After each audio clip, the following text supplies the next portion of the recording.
Anda rasa plan takaful itu mahal? Komitmen bulanan anda dah terlalu tinggi? Saya tahu, hidup kita ni penuh dengan tanggungjawab. Rumah, kereta, anak-anak, cukup-cukup makan pun dah bersyukur. Tapi pernahkah anda terfikir, komitmen paling berat tu datang bila kita tidak sangka dan tak bersedia? Bayangkan takaful itu seperti tali pinggang keselamatan dalam kereta.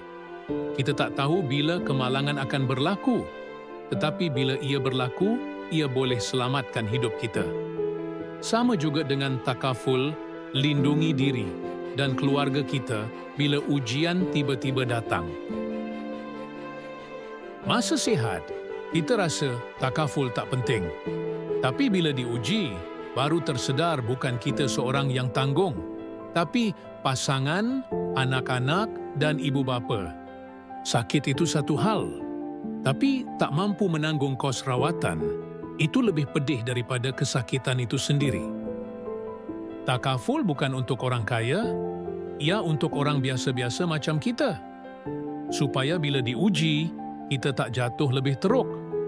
Sama seperti tali pinggang keselamatan, ia ada bila kita perlukan. Lihat mata anak-anak tersenyum. Dengar ketawa pasangan, itulah hadiah sebenar bila kita ada perlindungan. Kalau belum ada perlindungan atau tak pasti, nak mula macam mana? Saya boleh guide step by step.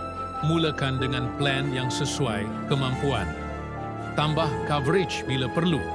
Yang penting, jangan tunggu sakit. Lindungi diri, lindungi keluarga.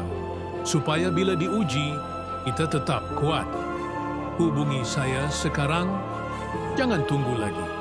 Tali pinggang keselamatan itu ada untuk anda sebelum kemalangan berlaku.